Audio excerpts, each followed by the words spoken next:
અશાંત લોકોના જીવનમાં તમે શાંતિ લાવવાનું એક કાર્ય કરો છો કે સામાન્ય હેલ્ધી લોકોને પણ સાયકોલોજીકલ સમસ્યા હોઈ શકે, રોગ નહીં, અને એનું નિવારણ જરૂરી છે.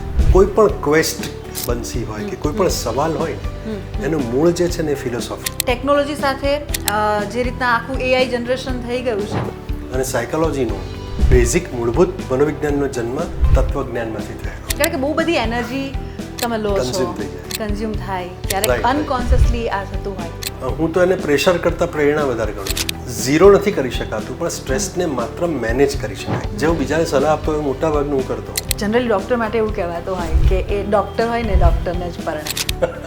મસાલાદાર હોય તો વાનગી સારી લાગે.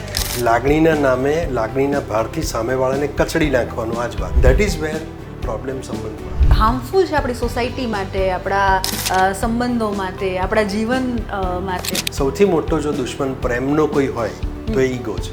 સંબંધ બનાવવાનું સ્પીડમાં, તોડવાનું સ્પીડમાં, અને બીજે ક્યાંક જોડાવાનું એ સ્પીડમાં. સોશિયલ મીડિયા કે મોબાઈલની લિટરસી નથી, એની સાક્ષરતા. એ વિવેક બુદ્ધિનો જે અભાવ છે. અને હું આને ડિજિટલ લોનલીનેસ કહું છું. એકલતાની મહામારી ચાલી છે, એટલે લોનલીનેસ પેન્ડેમિક છે.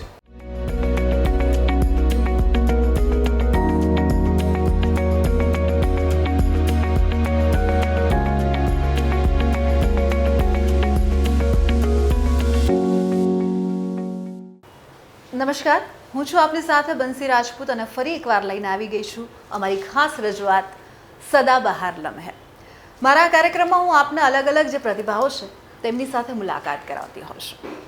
અને આજે જેમની સાથે આપણે મુલાકાત કરવાના છે, જો એમના વિશે વાત કરું તો પ્રખર, પ્રતિબદ્ધ, પ્રબુદ્ધ, જેનામાં આ બધી જ જે પ્રતિભા છે ને એ પ્રચુર માત્રામાં છે, એવા અને બહુ જ બધા લોકોના કે જે અશાંત છે એમના જીવનમાં જે એમણે શાંતિ લાવી છે એવું પણ કહીએ તો અતિશયોક્તિ નહીં ગણાય તેવા પ્રશાંત ભીમાણી આપણી સાથે આજે જોડાયા છે. ડૉક્ટર પ્રશાંત ભીમાણી, મારા કાર્યક્રમમાં આપનું ખૂબ ખૂબ સ્વાગત છે. Thank you for wonderful introduction. તો જે રીતે મેં વાત કરી કે તમે કહેવાય ને કે આખી એક બહુ જ બધા લોકોના જીવનમાં, અશાંત લોકોના જીવનમાં તમે શાંતિ લાવવાનું એક કાર્ય કરો છો, સેવા યજ્ઞનું જે કાર્ય છે એ કરી રહ્યા છો. એક વખત જ્યારે મેડિકલ સાયન્સનો અભ્યાસ પૂરો કર્યો એટલે ખબર પડી કે શરીર વિશે તો બધી ખબર પડી, પણ મન હજુ એવું છે કે જેને જાણવાનું બાકી છે. એટલે એ પછી મેં ક્લિનિકલ સાયકોલોજીમાં અભ્યાસ શરૂ કર્યો. અને પછી મને એવું લાગ્યું કે માણસને એકલો અલગ રીતે એને માત્ર ફિઝિકલી એને ટ્રીટ કરો તો બધું ઓલરાઈટ થઈ જાય એવું નથી હોતું, પણ મનના પ્રશ્નો અને એ સમસ્યાઓ જે છે એ ક્યારેક શરીરથી પણ બહુ મોટી હોય છે અને ડીપ હોય છે. એટલે ઓફકોર્સ મારા બધા પ્રોફેસર્સ હતા, એ લોકોની પ્રેરણા, મારા ફાધર, બીજા ઘણા બધા લોકો, કે એ લોકોના લીધે મને એવું થયું કે આ ફિલ્ડ જે છે એ ગુજરાતમાં હજી એના વિશે બહુ એટલી લોકોમાં અવેરનેસ નથી. અને લોકોની અંદર હજુ એવું છે કે માનસિક સ્વાસ્થ્યની વાત નથી આવતી, પણ માનસિક રોગોની જ લોકો વાત કરતા હતા અત્યાર સુધી. કારણ કે રિયલ સેન્સમાં તમે જુઓ તો માનસિક રોગો જે છે કે જેને ખરેખર આપણે ડિસ્ટર્બન્સ કહીએ છીએ, સમાજમાં ઊભું કરે એવા લોકો, એ બહુ ઓછા પ્રમાણમાં છે. પણ મોટાભાગના નોર્મલ લોકો ને થતા પ્રશ્નો વિશે કોઈ વાત નહોતું કરતું. અને એ એરિયા એવો છે કે જેની વાત થવી જરૂરી છે, કે સામાન્ય હેલ્ધી લોકોને પણ સાયકોલોજીકલ સમસ્યા હોઈ શકે, રોગ નહીં, અને એનું નિવારણ જરૂરી છે. અને એના વિશેની એક વાત લઈને સમાજ સમક્ષ જવું એવું મને મનમાં પહેલેથી હતું. Almost 35 years, right? તો એ મતલબ અનુભવથી આવ્યું કે? ના, my father was a very well known psychologist. Okay. એમનું he was a very good teacher also. અને 1960ના દશકાથી એમનું કામ આખા ભારતમાં પ્રખ્યાત. અને મનોવિજ્ઞાનના ક્ષેત્રમાં એમનું બહુ મોટું નામ. એટલે ઓફકોર્સ એમણે ઇન્ફ્લુઅન્સ કર્યા, ઘરમાં એવું વાતાવરણ હતું. ઘણીવાર એવું થાય, પ્રશ્નો થતા હતા અને જવાબ મને મળતા હતા. અને એ ક્યુરિયોસિટી, નેચરલ ક્યુરિયોસિટી જે છે એ મને થોડી એમાં એના જવાબ મળતા ગયા. ઇટ્સ કોઈ પણ ક્વેસ્ટ બનસી હોય કે કોઈ પણ સવાલ હોય ને એનું મૂળ જે છે ને એ ફિલોસોફી છે. એટલે ફિલોસોફીમાંથી આવેલી સાયકોલોજી. હું કોણ છું, મારે ક્યાં જવાનું છું, શા માટે આ પૃથ્વી પર મારો જન્મ છે, અથવા તો કંઈ કારણ ના હોય તોય હું કેમ આવું કરું છું, એના જે વાયના જે જવાબ જે છે એ ફિલોસોફીમાંથી મેળવવા લોકોએ પ્રયાસ કર્યા. પછી એમાંથી ધીરે ધીરે લોકોમાં વિજ્ઞાનનું જેમ મહત્ત્વ વધતું ગયું એમ વૈજ્ઞાનિક પ્રયોગો થવાની ઘટનાઓ વધતી ગઈ. એટલે મનોવિજ્ઞાનને મનને પ્રયોગશાળામાં લાવી અને એના કંટ્રોલ્ડ સિચ્યુએશનમાં પ્રયોગો થવા માંડ્યા અને પછી એ વિજ્ઞાન તરીકે આગળ વિકસ્યું. મેડિસિનમાં પણ એનો ઉપયોગ થયો અને બહુ મોટા નામ છે જે આપણે જાણીએ છીએ. તે જે પૂછ્યો મને પ્રશ્ન કે તમને ઇન્ફ્લુએન્સ છે નથી થયા, તેનું બહુ મોટું નામ છે સિગમન્ડ ફ્રોઈડ. કે એ પોતે શરીર વિજ્ઞાન ન્યુરોલોજી જાણનાર ડૉક્ટર હતા, વિયેનામાં હતા. ઓફકોર્સ યુરોપનું બહુ મોટું નામ. એમણે આ વિશે બહુ કામ કર્યું હતું, પણ એમનો રસ મેં કહ્યું તેમ શરીરમાંથી મન તરફ ગયો અને એમણે કેટલાક એવા ડિસીઝ કે એવી સમસ્યાઓ, એવા રોગોની ટ્રીટમેન્ટ કરી કે જેનો સામાન્ય રીતે ઇલાજ અવેલેબલ નહોતો. ધારો કે અમુક પ્રકારના પેરાલિસિસ થાય કે શરીર એકદમ પેલું નબળું પડી જાય તો એનું કારણ શરીરમાંથી હતું પણ મનમાં હોય છે. એટલે નાનપણથી નક્કી હતું કે હું આ જ ફિલ્ડમાં જઈશ? હા, મને એટલું નક્કી હતું કે I wanted to become a doctor. એ નક્કી હતું. પછી ધીરે ધીરે ફિલ્ડ નક્કી થતું ગયું કે ઓકે આ બરાબર છે, આ દિશામાં જ જવા જેવું છે. મારે સામાન્ય જનરલ પ્રેક્ટિસ નહોતી કરવી, મારે કોઈ બીજી સર્જરીમાં નહોતું જવું કે બીજી કોઈ જગ્યાએ નહોતું જવું. તમારા ફાધરનું ઓલરેડી આ ફિલ્ડમાં આટલું મોટું નામ, તો એ કહેવાય કે પ્રેશર ખરું તમારા ઉપર? મને પ્રેશર નહીં, પણ વિષય જ એવો છે કે એમાં પ્રેશર આપવાની જ મનાઈ છે. એટલે પ્રેશર નહોતું. મારે જે કરવું હોય તે કરવાની છૂટ હતી. મારે એટલું તો સક્ષમ બનવું પડશે કે એ લેવલ સુધી પહોંચવું. ના, એ લેવલ સુધી to match the level, it is important. એક ક્ષેત્રમાં એ લેવલ સુધી લઈ જનાર, જેની અંદર સબકોન્શિયસ વર્ડ ને સૌથી વધારે લોકો સુધી ફેલાવનાર મારા ફાધર હતા. એમાં હિપ્નોસિસ આવી જાય, બધી જ વસ્તુ આવી જાય. આ ટ્રીટમેન્ટ છે, સાયકોથેરાપી છે, આ બધું એમનું બહુ મોટું નામ. અને એટલા માટે એવું તો હતું જ કે આટલું તો મને સમજ પડવી જોઈએ, પછીની વાત આગળ હું લઈ જઈશ. તો એ હું તો એને પ્રેશર કરતાં પ્રેરણા વધારે ગણું છું. એમની સાથે આટલા ઇન્ટેલેક્ચ્યુઅલ પર્સન, આટલી સાયકોલોજી આટલી સરસ રીતે જાણે, એમની સાથેના તમારા રિલેશન કેવા હતા? ઘણીવાર મા બાપને ખબર ના હોય કે છોકરા કયા સ્ટાન્ડર્ડમાં ભણે છે. એવું થતું હતું મારી સાથે પણ કે મને પૂછે કે તું કયા સ્ટાન્ડર્ડ. એટલે ફાધર આમથી આવે તો અહીંથી નીકળી. એવું નહીં, બીક નહીં, કોઈ પ્રકારની બીક નહીં. એ જે કેમિસ્ટ્રીની વાત છે એમાં મને સૌથી વધારે ચર્ચા અમારે સામાજિકની બદલે વિષયની વધારે થાય. અને that was the very key point કે મને ક્વેશ્ચન કરતા અને ક્વેશ્ચનની ક્યુરિયોસિટીને કેવી રીતે ઇન્ફોર્મેશનમાં અને ઇન્ફોર્મેશનમાંથી નોલેજમાં કેવી રીતે કન્વર્ટ કરવું એ મને. એટલે એમની એક ટ્રેનિંગ મતલબ સતત તમારા જીવનમાં રહી એવું કહી શકાય આપણે. ચોક્કસ. તમારે બહુ જ બધા લોકો સાથે ઇન્ટરેક્શન હોય, તમે બધાના જીવનની જ્યારે વાત, તો મતલબ આ મને એક ક્યુરિયોસિટી છે આ વસ્તુ જાણવાની કે તમને લોકોને ક્યારેય આવે ડિપ્રેશન? કારણ કે બહુ બધી એનર્જી તમે લો છો, કન્ઝ્યુમ થાય, ક્યારેક અનકોન્શિયસલી આ થતું હોય. બિલકુલ બિલકુલ. તો એને કઈ રીતે? બિલકુલ બંસી, દરેક અમે પણ માણસ છીએ. એટલે અમારા શરીરને મનમાં એ જ બધી બાબતો છે જે બીજાના મનમાં ને શરીરમાં છે. We are not super human beings. પણ એટલું નક્કી છે કે we know how to deal with the situation. એટલે એ પરિસ્થિતિ સાથે કેવી રીતે કામ પાર પાડવું એ ખબર હોય. અને એટલા માટે એ પ્રોબ્લેમની અંદર લપસવાનું જ્યારે શરૂ થાય ને ત્યારથી ચેતી જવામાં આવે. એટલે જ્યારે લપસતા હોઈએ ત્યારે માણસ પકડ્યા વગર લપસે તો નીચે પડે, પણ અમે નોલેજ અને અનુભવ એ બેની ધાર પકડીને પછી ધીરે ધીરે લપસીએ. એટલે અમે વાગે નહીં, પડાય ખરું એવું નથી, ના પડાય, બધું જ થાય, પણ તમને એ ખબર હોય કે પડ્યા પછી ઊભા કેવી રીતે થવાનું છે. એક એટલા માટે પ્રોબ્લેમ ન થાય. સ્ટ્રેસ ચોક્કસ આવે છે. લોકોનું કોઈ માણસ એમ કે મને સ્ટ્રેસ નથી તો જૂઠું બોલે છે, એવું બને નહીં. ઝીરો નથી કરી શકાતું, પણ સ્ટ્રેસને માત્ર મેનેજ કરી શકાય છે. અને આ બાબત આવડવી જોઈએ. એ જ્યારે આવે ત્યારે there are many other things. જેમ કે મને આર્ટના ફિલ્ડમાં બહુ રસ છે, મને વાંચનમાં રસ છે, મ્યુઝિકમાં બહુ રસ છે. પછી રૂટીનની અંદર જેમ તે કહ્યું કે સ્ટ્રેસ આવે તો શું કરો, એમ ધારો તો સવાલ હોય તો એના માટે I talk to my close people. હું વાત કરું છું, હું પોતે જેમ બીજાને સલાહ આપું છું મારે પણ વાત છે, હું પણ વાત કરું છું. અને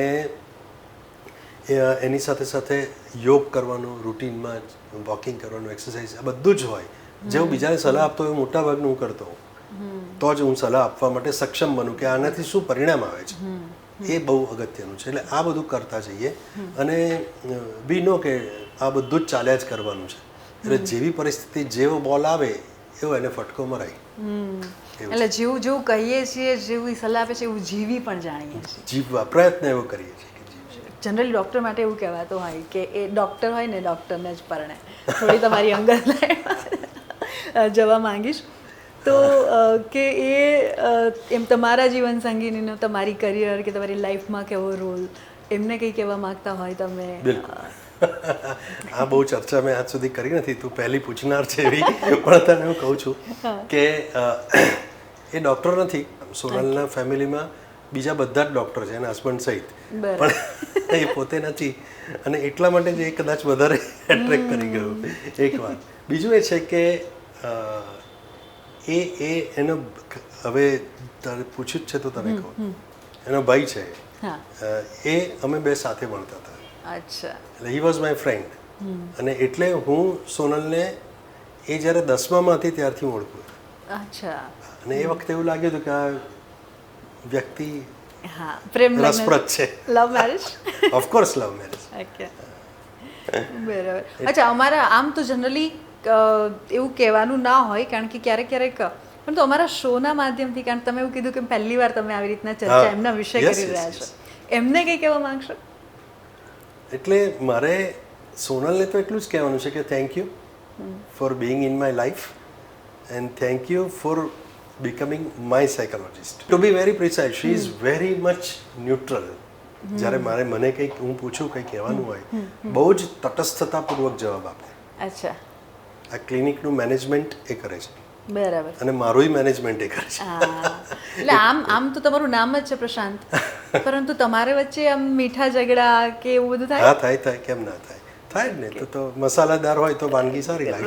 રાઈટ. સ્પાઇસીસ હોય પણ એમને ખબર હોય કે ઓકે આ થયું છે, આવું થયું છે. પછી એક વાત, જે નિયમ જે હું શીખ્યો છું કે કોઈ પણ સંબંધ જે છે ને એની જાતે નથી જતો રહેતો. કમ્યુનિકેશનનો અભાવ એને રૂંધી નાખે છે. બિલકુલ. એટલે એ ક્યારેય મરવા નહીં દે. આ ટોપિક પર વાત કરવાનું એટલે જરૂરી લાગ્યું. જરૂરી એટલા માટે છે કારણ કે આજે જે રીતે મેન્ટલ હેલ્થના જે કિસ્સાઓ, સંબંધો કે રિલેશનશિપ તૂટવાની જે વાતો છે, જેના કારણે તમારું તો આખું ફિલ્ડ, તમારે તો આવા જ લોકો સાથે ઇન્ટરેક્શન, આ તે બધું હોતું હોય છે. ત્યારે તમે જે વાત કરી, બહુ જ ઇમ્પોર્ટન્ટ ટોપિક કે કમ્યુનિકેશન, કે જે કમ્યુનિકેશન ગેપ જોવા મળે છે, કે ક્યાંક ને ક્યાંક એ સંબંધમાં એવો અવકાશ રહેતો નથી કે સંવાદ સાધી શકાય. બંસી, પ્રોબ્લેમ એ છે ને કે માણસ સંબંધની અંદર બીજાને પોતાના જેવું કરી નાખવા માંગે છે. એની ઇન્ડિવિજ્યુઆલિટીને રિસ્પેક્ટ કરીને એ એમને એમ રહેવા દેતો નથી. લાગણીના નામે, લાગણીના ભારથી સામેવાળાને કચડી નાખવાનું આ જ વાત કરે છે. દેટ ઇઝ વેર પ્રોબ્લેમ સંબંધમાં આવે છે, મુશ્કેલીમાં આવે છે. અને એ જે પ્રોબ્લેમ જે છે, સંબંધના પ્રોબ્લેમ જે છે, એમાં મોટા ભાગના બીજા ઇશ્યુઝ એ જ છે. સૌથી મોટો જો દુશ્મન પ્રેમનો કોઈ હોય તો એ ઈગો છે. ઓકે. અહંકાર એ પ્રેમનો સૌથી મોટો શત્રુ છે. અને બીજું સૌથી મોટી સંબંધના પ્રેમની ભૂલ જો કોઈ હોય તો એ કોમ્યુનિકેશન જે છે એ ના કરવું. કહેવું નહીં, સાંભળવું નહીં, હું કહું એ જ સાચું. આ બધી બાબતો જે છે ને એ સંબંધને તોડવામાં બહુ મોટો ભાગ ભજવે છે. કારણ કે તમે જતું નથી કરી શકતા અહંકારના લીધે. તમે બીજાનો, તમારાથી વિરોધી વાત જે છે એને સાંભળી શકતા નથી, તમે એને એક્સેપ્ટ નથી કરી શકતા. એટલા માટે તમે એક સાથે એક પેજ ઉપર રહી શકતા નથી. It's been 34 years, right? તો તમને પહેલાં જે સમસ્યાઓ આવતી હતી, જે પ્રકારના કેસીસ તેમાં આવતા હતા, જેનું તમે સોલ્યુશન લાવ, અને અત્યારે જેન ઝી આખું જે કલ્ચર છે આપણે, એમાં ચેન્જીસ આવ્યા છે? અને એમાં તમે શું કહેશો? બંસી, એ જે સમસ્યાઓમાં જે ચેન્જીસ આવ્યા છે એમાં તો હું તને કહું કે અત્યારની જે નવી જનરેશન છે એટલી બધી સ્પીડમાં ચાલે છે કે બહુ જ પ્રખર બુદ્ધિશાળી છે, પણ ધીરજ એટલી જ ઓછી છે.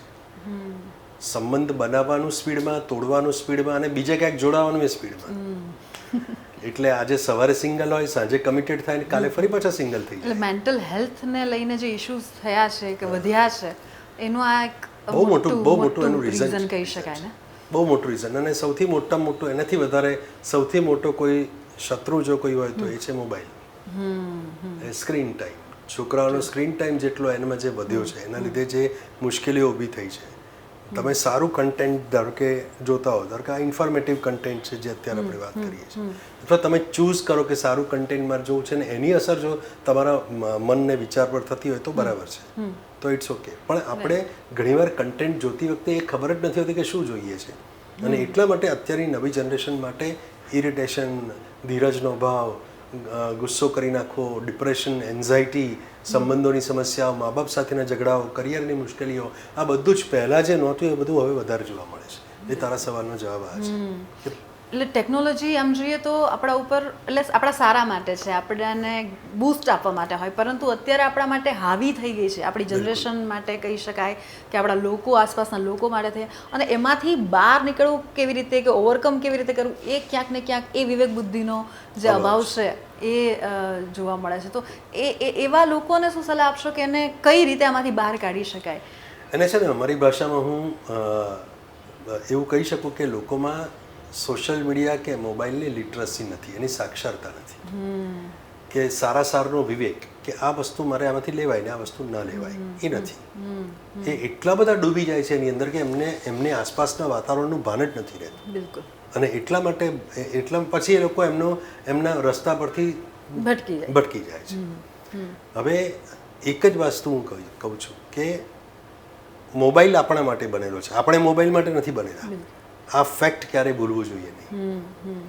20 વર્ષ પહેલાં સોશિયલ મીડિયા નહોતું, બીજું કશું નહોતું, ત્યારે આપણે સરસ રીતે જીવન જીવી શકતા હતા. હું એવું માનું છું કે મોબાઈલના બહુ જ સારા ઉપયોગો છે, આપણે એનાથી છૂટી નહીં શકીએ. એ તો ઠીક છે, પણ હજી તો એઆઈ વધારે પગ પેસારું કરી રહ્યું. હાર્મફુલ છે આપણી સોસાયટી માટે, આપણા સંબંધો માટે, આપણા જીવન માટે. બિલકુલ.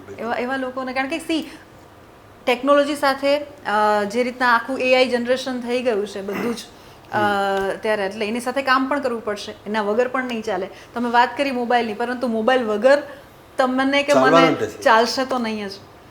તો શું આને છે ને, આને ડિજિટલ લોનલીનેસ કહું છું. ઓકે. એટલે કેવું છે કે અને અત્યારે બંસી, તને એક ખાસ વાત કહું, આખી દુનિયામાં એકલતાની મહામારી ચાલી છે. એટલે લોનલીનેસ પેન્ડેમિક છે. ટોળાની અંદર માણસ એકલો છે, બહુ બધા લોકો હોય પણ એનું પોતાનું કોઈ નથી હોતું. અને એટલા માટે એ પ્રોબ્લેમના લીધે એને સ્ક્રીન વધારે ગમે છે, અને સ્ક્રીનમાં પછી જે દેખાય એને લીધે વધારે વધારે ડૂબતો જાય છે અંદર, કે ડોપામિનનું સાયકલ ચાલે, આ છે, મજા આવે, આપણે જાણીએ છીએ, એ બધું ચાલ્યા કરે. હવે થાય છે એવું કે થોડા વખત પછી એવું થશે કે એ જ તમને ચલાવશે. તમારી ઈચ્છાથી તમે મોબાઈલ નહીં ચલાવો, સ્ક્રીન તમને ચલાવશે કે હવે આવું કરો, આવું કરો. તમારા શરીરની પ્રક્રિયાઓ પર સુદ્ધા એ અસર કરશે. તમારા ઘરની અંદર ચારે બાજુ એવું તમને કન્ટિન્યુઅસ એવું, લોકો 10 વર્ષ પછી એવું ઇલોન મસ્કે પણ કહ્યું છે કે એઆઈ એ તમારી લાઈફને ટેક ઓવર કરી લેવાનું છે. આ ફેક્ટ વસ્તુ છે, તમે એનાથી ભાગી નહીં શકો. બિલકુલ. તો તમારે ધ્યાન કઈ જગ્યાએ રાખવાનું છે કે તો અત્યારે એટલીસ્ટ એ સારનો વિવેક જે મેં કહ્યું ને એ મનમાં મજબૂત કરવાનું. બની શકે કે ઇન ફ્યુચર આપણે એ પ્રકારના કે અવોર્ડ જાહેર કરવા પડે કે અચ્છા આ લોકોને આ બધું બહુ આવડે છે, કે મતલબ આ બધું વધી જશે. કારણ કે હજુ તો કહેવાય ને કે ક્યાંક ને ક્યાંક સ્ટાર્ટિંગ ફેઝ પર છે. જ્યારે આ એના તમને શું લાગે છે જ્યારે તમે દરેક પ્લેટફોર્મ પર દરેક લોકો સાથે આ મુદ્દા પર વાત કરો છો, વારંવાર વાત કરો છો, કે જે તમારી આખી તમારું કામ જ આ છે, અને પ્લસ તમારું એક કહેવાય ને કે વિઝન પણ આ જ છે. તો એમને લાઈક લોંગ ટર્મ માટે શું લાગે? કારણ કે એવા કેસીસ થયા છે કે જેમાંથી લોકો બહાર આવ્યા હોય, કે એવા કોઈ કિસ્સા તમે ટાંકી શકો? હું ઘણીવાર એવા યંગસ્ટર્સને જોઉં છું કે જે લોકો એના હાથમાં મોબાઈલ હોય, અથવા તો એ મોબાઈલ જે ખરીદે છે, મોંઘો મોબાઈલ, આશ્ચર્યની વાત છે, એ મોબાઈલ વોટર પેલો પ્રૂફ એટલા માટે લે છે કે બાથરૂમમાં પણ વાપરી શકે, કે મારો એટલો ટાઈમ પણ મારો મોબાઈલ દૂર ન જવો જોઈએ. એટલે ચાલુ નાતા પણ જોવાની એને આટલી બધી હેબિટ પડેલી કેટલાક લોકો એવા છે. કેટલાક લોકો એવા છે કે જે રાત્રે સૂઈ જાય ત્યાં સુધી એના હાથમાં મોબાઈલ, અને સૂઈ જાય ત્યારે આમ એને ખબર ન હોય કે મારો મોબાઈલની અંદર કંઈક ચાલ્યા કરે છે અને પોતે સૂઈ ગયા હોય. પછી સવારે ઉઠે એટલે બ્રશ કરતા પહેલા મોબાઈલ પહેલો જુએ અને પછી એનો દિવસ ચાલુ કરે. મને તો એવું લાગે છે કે ભવિષ્યમાં એવા એવોર્ડ જાહેર થશે કે આ વ્યક્તિ 6 કલાક સુધી ઓફલાઈન રહે છે તેને એવોર્ડ આપો. અને આવું કરવું પડશે, જરૂર છે પ્રોત્સાહન આપવા માટે કે ભાઈ આમાંથી બહાર નીકળો. અને રિયલ, કારણ કે વર્ચ્યુઅલ વર્લ્ડે આમ જોઈએ તો આપણી આખી જીવનશૈલી જે અત્યાર સુધી આપણે જીવતા આવ્યા છે એને કેટલી હદે મતલબ પ્રભાવિત કરી છે. તો એની તરફ ફરી એકવાર લોકોને આની જરૂરિયાત પણ છે. વાળવા કઈ રીતે? ના, એટલે એ તમારી અંદરનું જે છે નિયમ અને નિયંત્રણ એ હશે તો જ તમે બહારની આ મોબાઈલ બિહેવિયરને તમે મેનેજ કરી શકશો.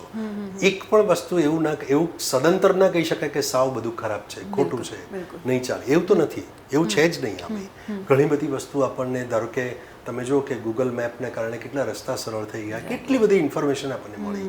પણ લોકોએ એ સમજવાની જરૂર છે કે ઇન્ફોર્મેશન, નોલેજ અને વિઝડમ આ ત્રણેયમાં ફરક છે. તમને જે મળે છે માત્ર ઇન્ફોર્મેશન મળે છે. કદાચ એઆઈથી તમારું નોલેજ વધશે પણ વિઝડમ જે છે ને એ માત્ર માણસ જાત પાસે રહેશે. અને એના પરનું નિયંત્રણ સમજી, નિયમન સમજી અને વ્યક્તિએ પોતે બિહેવિયર કરવાનું છે. એટલે કેળવવું પડશે. અને યુ વિલ સી કે એના લિટરલી ટ્રેનિંગ પ્રોગ્રામ ચાલશે કે ભાઈ તમે કેટલો વખત ઓફલાઈન રહીને તમારી જાત સાથે, કુદરત સાથે તમે રહી શકો જેથી તમે સારું જીવન જીવી શકો. એનું મહત્વ ખૂબ વધી જશે.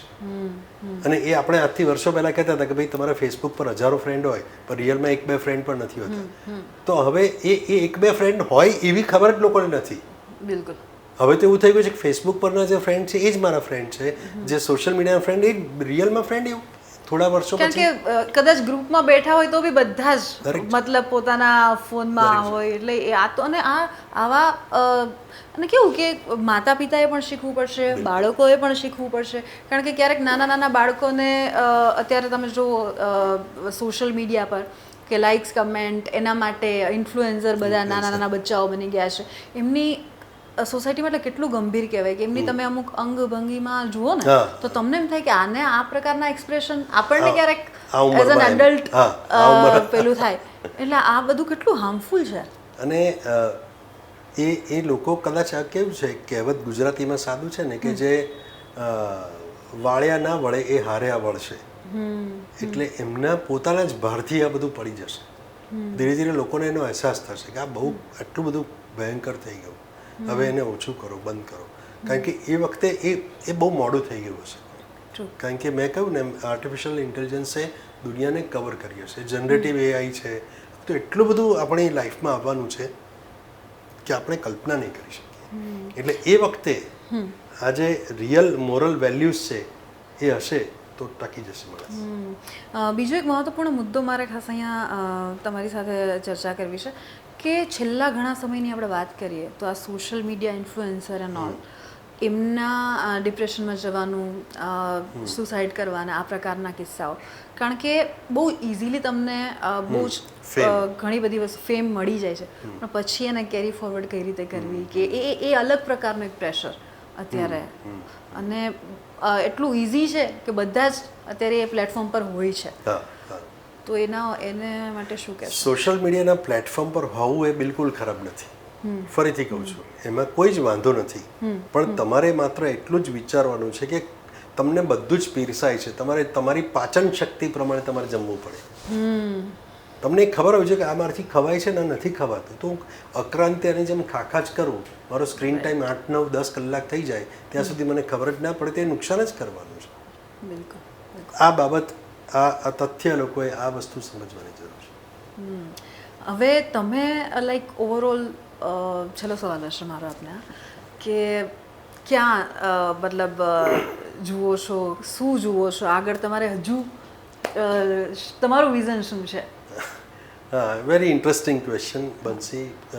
હું એવું માનું છું કે આપણી વાતથી અથવા બીજી કોઈ પણ રીતે લોકોની અંદર માનસિક સ્વાસ્થ્ય વિશેની જાગૃતિ વધે. લોકો અંધશ્રદ્ધામાંથી મુક્ત થાય, લોકો ખોટી માન્યતાઓથી મુક્ત થાય. અમારી ભાષામાં કેટલાક લોકો સાયબર શ્રિંક બની ગયા છે, જેને ખરેખર પ્રેક્ટિકલી કોઈને મળ્યા જ નથી ને સલાહો આપઆપ કરે છે સોશિયલ મીડિયા પર, જેની ગંભીર અસરો થાય છે. ખોટા પ્રેરણાદાયી પ્રવચનોમાંથી મુક્ત થાય કે જેની નકારાત્મક અસરો લોકો પર થાય છે. આપણને એમ લાગે કે આ તો મોટિવેશનલ છે, પણ એવું નથી હોતું. એ મોટિવેશન બોલવાના પાછળ એનું સાયન્સ જ એને ખબર નથી હોતી કે હું શું બોલું છું. આવું કેટલું બધું ધુપ્પલ ચાલ્યું છે. એ અસરોમાંથી લોકો મુક્ત થાય, લોકો વાસ્તવિક રીતે પોતાના જીવનની શાંતિને, આનંદને અને એને ધ્યેયને માણે એવું થાય, અને પોતાની જાતે પોતાને હેલ્પ કરી શકે એવું કંઈક લોકોની અંદર એક સમજણ વિકસે મનોવૈજ્ઞાનિક રીતે, એવું મારો આશય એવો છે. અને એ જ હું પ્રયત્ન કરી રહ્યો છું કે લોકોમાં અવેરનેસ વધે અને બિહેવિયર વિશેની, મન વિશેની, સાયકોલોજી વિશેની, પોતાના આ બધા જે આપણે વાત કરી સાયબર બિહેવિયર છે કે અંગત વર્ક લાઈફ બેલેન્સ છે, ડિપ્રેશન, એન્ઝાયટી, આ બધું બહુ જ ચાલ્યું છે અત્યારે. તો એના વિશેનું લોકોને સમજ આવે ને પોતે એનાથી અવેર થાય. ઘણીવાર આપણે કહીએ છીએ કે એમાં કંઈ નહીં, મન નબળું છે, તારું મન મજબૂત કરી દે, બધું ઓલરાઈટ થઈ જશે. પણ એવું નથી થતું, નથી થઈ શકતું. અને દરેક માણસને સમસ્યા આવી શકે, દરેક માણસને સ્ટ્રેસ હોઈ શકે, આ વાત આપણે સ્વીકારતા જ નથી. આ સાહજિક બાબત છે, આ સાહજિક બાબત છે, દરેકને થઈ શકે. એટલે એ સ્વીકાર કરી અને એનો સાયન્ટિફિક ઉકેલ લેવા માટે આગળ આવવું જોઈએ. જો પેલું તો ડૉક્ટર પાસે જાય છે ને પાગલ છે એટલે જ જાય છે. આ બાબતો, વાહિયાત બાબતો બંધ કરી દેવી જોઈએ. આ સ્ટિગ્મા, સોશિયલ સ્ટિગ્મા, આ સામાજિક સંકોચથી મુક્ત થવા માટેનું મારી આ એક જહેમત છે. નેમ કો સેવા યજ્ઞ કો, એ યજ્ઞ કરીએ છીએ, એમાં આહુતિ આપતા જઈએ છીએ. આઈ વિશ કે ક્યારેક એવું પરિણામ મળશે કે લોકો પોતાની જાત વિશે. મહત્વપૂર્ણ મુદ્દો એટલે કે તમે જે રીતે કીધું કે નથી આવી શકતા, બહાર નથી આવી શકતા, સમજી આમ ખબર પડતી હોય પણ સમજાતું ન હોય, સમજી ન શકતા હોય, કંટ્રોલ ન થઈ શકતો હોય. અમારા આ માધ્યમ થકી, આ શો થકી એ બધા જ લોકોને તમે જો સલાહ આપવા માંગો કે કંઈક એમાંથી બહાર કાઢી શકો એવી કોઈ વાત કરીને, તો શું કહેશો? જેમ શારીરિક રોગ હોય છે એમ માનસિક રોગો, સમસ્યાઓ કે વિકૃતિ હોઈ શકે. કોઈ પણ વ્યક્તિ મનથી પણ બીમાર હોઈ શકે. આ બાબત આપણે સ્વીકારવી પડે. આપણા ઘરમાં કે ઘરની બહાર પણ કોઈ વ્યક્તિ આવું હોઈ શકે. તો એની ક્રિટિસાઇઝ કરવા કે નિંદા કરવાની બદલે તમે એને સપોર્ટ કરો એ માણસને, તો એ એના પ્રશ્નમાંથી ઝડપથી બહાર આવશે. બીજું કે જે વર્લ્ડ હેલ્થ ઓર્ગેનાઇઝેશને જે વ્યાખ્યા આપી છે હેલ્થની, એમાં મેન્ટલ, ફિઝિકલ, ઇમોશનલ એટલે કે સાયકોલોજીકલ, આ બધી જ હેલ્થની વાત કરી છે. સોશિયલ હેલ્થની પણ વાત કરી છે. એટલે મારે છેલ્લે એક બહુ મોટો મેસેજ આપવો છે કે જે 80 વર્ષ ચાલેલા હાર્વર્ડ યુનિવર્સિટીના એક રિસર્ચ પછી બહાર આવ્યું કે લોકોની ખુશીનું રહસ્ય શું છે. તો એ રહસ્ય એ છે બંસી કે સારા સામાજિક સંબંધો. જે લોકો બહુ જ સરસ રીતે જીવન જીવ્યા, લાંબુ દીર્ઘાયુ જીવન જીવ્યા, એ લોકોના એવા 700થી ઉપર લોકોનો અભ્યાસ કર્યો. બીજી વાત જે હું હંમેશા કહેતો હોઉં છું કે જૂની નકારાત્મક બાબતોને છોડતા શીખો, લેટ ગો કરી નાખો. તમારું જીવન તમે માનો છો એટલું બહુ જ વિશાળ નથી. તમે એટલી નાની બાબતનો ભાર લઈને ફરો છો કે એ ભાર તમારા આનંદને કચડી નાખે છે. જવા દો, જૂની વાતને છોડો, આગળ વધો. Life is very very interesting ahead. આગળ બહુ સરસ છે જીવન. સાચી સંવેદના જ બીજાની વેદનાને સમજવામાં છે. થેન્ક યુ સો મચ અમારી સાથે વાતચીત કરવા બદલ અને આપનો સમય અમને આપવા બદલ. તો આ તો પ્રશાંત ભીમાણી કે જેમણે પોતાના જીવનની આખી જે સફર છે તે આપણી સાથે મમડાવી છે, આપણી સાથે તેના વિશે વાત કરી છે અને સાથે સાથે એમનું જે વિઝન છે, એમનો જે સેવા યજ્ઞ છે તેના વિશે પણ વાત કરી. મને આપશો રજા. જોતા રહો TV13 ગુજરાતી. નમસ્કાર.